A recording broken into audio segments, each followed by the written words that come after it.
Hi, this is Don Markland with Accountability Now, and welcome to the Morning Jolt, where we give you small tidbits of tips, information, inspiration, and motivation for small business owners, leaders, entrepreneurs, coaches, and more.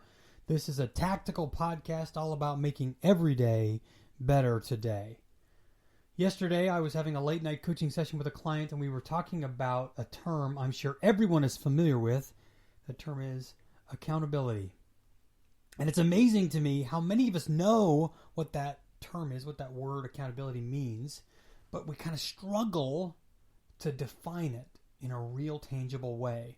So here I was talking to this client late, and I was trying to help him grasp the concept through this story of mine. I was in my mid-20s. I had been just named Vice President of Operations for a privately held call center company in Utah. We're starting to grow, be successful. We were in multiple countries, and I was becoming more and more overwhelmed every day. It was getting harder and harder to manage people by the minute. At the time, I remember I had a tendency to get way into the details on everything.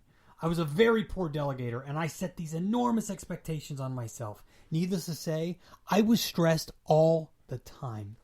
And that concept of work-life balance, I'm sure some of you have heard of it. It was more like work-life balance. And so what I needed was clarity. So what is clarity? Let me give you a definition. Clarity is the quality of being expressed, remembered, and understood in a very exact way. And so clarity is very important for all of us. And clarity came to me in the concept of accountability. I was sitting in this training room after a very long trip in Rock Falls, Illinois, frustrated because I couldn't even seem to meet my own expectations I had for myself, let alone for the managers and directors I had all over the world. So I started jotting down some notes in this little notebook I kept in my pocket.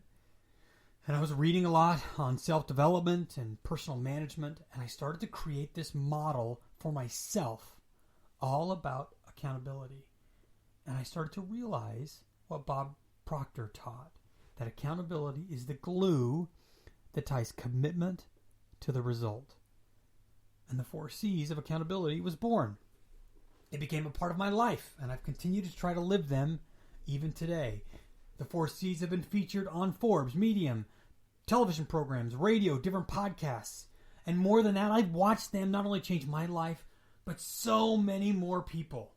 And I've loved that. I mean, I've just loved seeing them impact people's lives. But I'm not trying to sell the 4 C's of accountability right now. I just want to explain what they are so you can hear them and live them if you want to. So without further ado, here are the 4 C's of accountability. But first, there are 2 ground rules. Rule number 1, accountability always starts with me.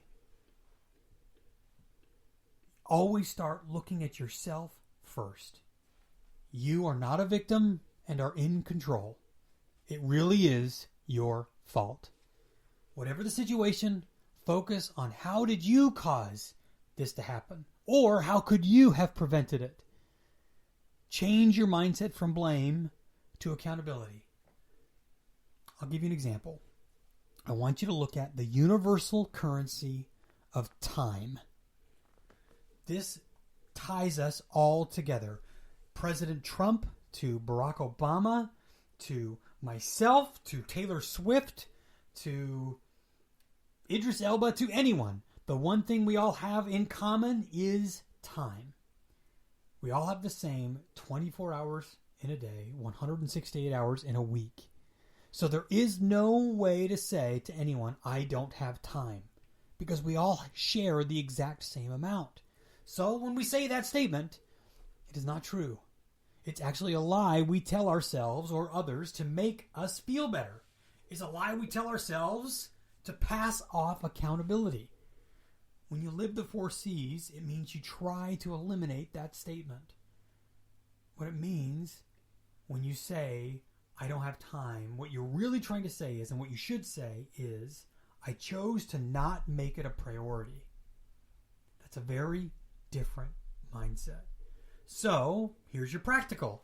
The next time your spouse asks you to pick up milk on the way home from work, next time we're out of quarantine, and you forget to pick up that milk, don't say to them, hey, I didn't have time. Stop and say, actually, I didn't make it a priority. Now that's the truth. It's scary, but it's the truth. And now you're accountable. You're dead meat, but you're accountable. Rule number 2, there are no egos with accountability. Accountability is about letting go of you. Drop the ego, especially when it comes to who can hold you accountable. Anyone can do it. Let me give you a metaphor. In baseball, if you get a strike, it's a strike. It doesn't matter if the umpire calls it a strike, a coach calls it a strike, the opposing teammate, or even a fan calls it a strike. If you swing and you miss, the fact is still the same. You missed the ball. We spend so much time saying to people, it's not your job to tell me what I did wrong, or we poke back at them at all their mistakes. We waste precious time and energy rather than just focusing on their comments were probably right. Focus on accountability. Drop the ego. Drop the defensiveness. Simon Sinek, he's a leadership guru and a best-selling author, said, accountability is hard, blame is easy. One builds trust, the others destroy it. So much of that depends on your choice on how you look at it. Learn from feedback, even harsh, unfair, or hypocritical feedback. Who cares if it's mean-spirited or hypocritical? Of course it was. People aren't perfect. And remember, accountability starts with me. Be thankful somebody had the courage to tell you where your gaps were. Now, those are the 2 rules. Let's get into the 4 C's. The first C, critique success. That means get better every time. Your greatest point of success is also your greatest point of vulnerability. Critiquing success helps you win. Always raise the bar. The second C, correct failure. Risks are a part of life. You should take more of them. Don't punish your mistakes. Correct them. Too many people, parents, leaders, entrepreneurs, they live life avoiding as many mistakes as possible. Don't avoid mistakes. Correct them. Find the logic you use to make a mistake and correct it, and then keep moving forward. The third C, celebrate growth. The hardest thing to do in this life is to make the decision to grow. When you're running a race, sometimes showing up is the hardest part, not finishing. When you're a parent, sometimes having the patience with a child and working with them one-on-one, that's the hardest choice, not ignoring them. When you grow, always celebrate, and celebrate big. Celebrate to the point of awkwardness. That's when you go out and eat, get happy, and feel good. When I've presented the 4 C's of accountability, I've had people ask me, why do you celebrate growth and not celebrate success? And the answer, it's simple. I believe that we were all sent here to be successful in our own respective spheres. So why would we ever celebrate meeting expectations? Growth is a choice. We celebrate when we make hard choices. That is being your best self. That's why we celebrate. Now for the last C on my favorite one, the best one, crush mediocrity. Mediocrity is the poison inside all of us. It chokes us if we're not careful. It comes in many forms. My favorite form is the I'm gonna do's sickness. I'm gonna do this week. I'm gonna do that. I'm gonna take care of that shelf I'm gonna put up, or I'm gonna write my blog, or I'm gonna do this. Rather than giving ourselves a hard deadline, or I'm waiting on this email response back rather than picking up a phone or tracking down the person. We give ourselves passes all the time and disguise it as being fair, diplomatic, strategic, or delicate, when it's really just us being mediocre or lazy. We allow ourselves to not get things done because we are afraid of putting our neck on the line or even failing. Mediocrity pollutes our integrity and contaminates our work ethic. We have to crush that behavior. We live in Florida, so people that live in Florida will understand what I'm about to say. When you live here in this state, you will have bugs. It doesn't matter how clean your house is, you will see them.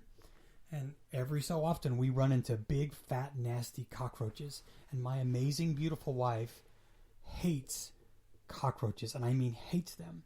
And when we run into one, it is my job to eliminate that cockroach. And if you've ever tried to kill a cockroach, there's only one way. You have to take a shoe, and a heavy shoe, and you have to crush it. You can't just tap it. I mean, you have to hit it with everything that you have. Because if you don't, that cockroach will scurry off and recruit all of his buggy friends and bring them all back and say the Marklands don't know how to take care of business. That's the same thing that happens with mediocrity in your life. If you don't crush that behavior, it's going to recruit all of his buggy friends and infect every part of your life. Those are the 4 C's. Live them. Go through them. You can re-listen to this. You can download it. Go through it over and over and over. Share it. It's okay. And as you do, you will begin to change. I know it. I've seen it. Please subscribe to the Morning Jolt podcast. You can do that on Apple Podcasts or Spotify. You can follow me online at Don Markland on Twitter, Instagram, LinkedIn, or my company, the #1 digital marketing agency in the world, 411 Locals. You can check me out on my website, Accountabiltiy.net. Folks, thank you so much. And this is your Morning Jolt.